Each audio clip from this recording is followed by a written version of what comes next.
দেখুন, সবার ১ম এ আপনি আপনার ফেসবুকটাকে ওপেন করে নেবেন। ফেসবুকটাকে ওপেন করার পরে ডান দিকে ওপরে কোনো যে 3 লাইনটা দেখতে পাচ্ছেন, এই 3 লাইনটায় টাচ করুন। টাচ করার পরে দেখুন সবার উপরের অপশানটা সেটিং, এই সেটিং অপশানে টাচ করবেন। টাচ করার পরে আপনি সবার উপরে যে আবার অপশানটা পাবে বা সবার উপরে যে ঘর মতন পাবেন, ওই ঘরের মধ্যে টাচ করুন। করার পরে আপনার সাথে এরকম একটা পেজ ওপেন হবে। তো আপনি এখান থেকে সবার উপরে যে অপশানটা দেখছেন পাসওয়ার্ড অ্যান্ড সিকিউরিটি, এই পাসওয়ার্ড অ্যান্ড সিকিউরিটিতে টাচ করুন। টাচ করার পরে দেখুন আপনার সামনে এরকম একটা পেজ ওপেন হবে আবার। তো আবার সবার উপরের অপশানটা চেঞ্জ পাসওয়ার্ড, এই চেঞ্জ পাসওয়ার্ডে টাচ করুন। টাচ করার পরে দেখুন আপনার প্রোফাইলের নাম দেখাবে। এখানে আরেকবার নামটায় টাচ করুন। টাচ করার পরে দেখুন আপনাদের সামনে এরকম পরপর ৩টে ঘর দেখাবে মিডল পজিশনে। তো দেখুন ১ম এর যে ঘরটা আছে, এই ১ম এর ঘরটা যেটা আছে, এখানে আপনি আপনার এখনকার যে ফেসবুকের পাসওয়ার্ডটা আছে, এখন যেটা দিয়ে রেখেছেন বা এখন যেটা আছে, ওইটাকে ১ম এ দিয়ে দেবেন। ১ম ঘরটাতে ওই পাসওয়ার্ডটা দিয়ে দেবেন। একদম সঠিকভাবে দিয়ে দেবেন। ১ম এ যে মানে এখন যে পাসওয়ার্ডটা আছে। তারপর 2nd ঘরটাতে যেখানে দেখুন নিউ পাসওয়ার্ড বলে লেখা আছে, এখানে আপনি যেই পাসওয়ার্ডটা এখন দিতে চান, মানে নতুন করে যে পাসওয়ার্ডটা দিতে চান, সেটা এখানে টাইপ করুন।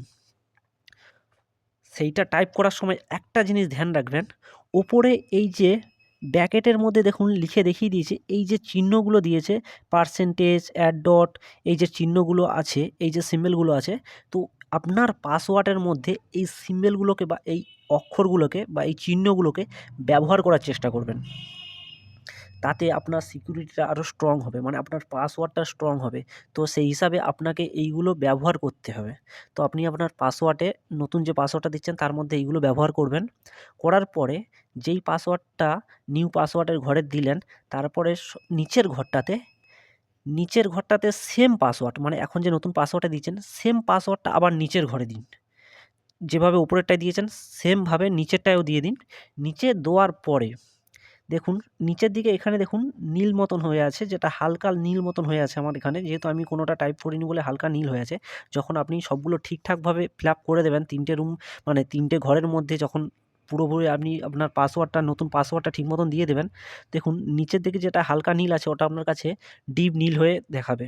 তো এই নীল যে দেখার ঘরটায় দেখুন এখানে লেখা আছে চেঞ্জ পাসওয়ার্ড, ওই নীল ঘরে বা এই নীল চেঞ্জ পাসওয়ার্ড লেখাটার উপরে আপনি জাস্ট টাচ করবেন।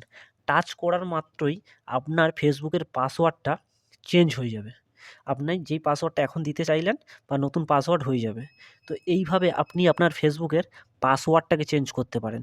দেখুন আমার এই ভিডিওটা যদি আপনার একটু হেল্পফুল মনে হয় বা একটু হেল্প হয়ে থাকে, তাহলে ভিডিওতে একটা লাইক করবেন, একটা কমেন্ট করেন, আর পারলে চ্যানেলটাকে সাবস্ক্রাইব করবেন।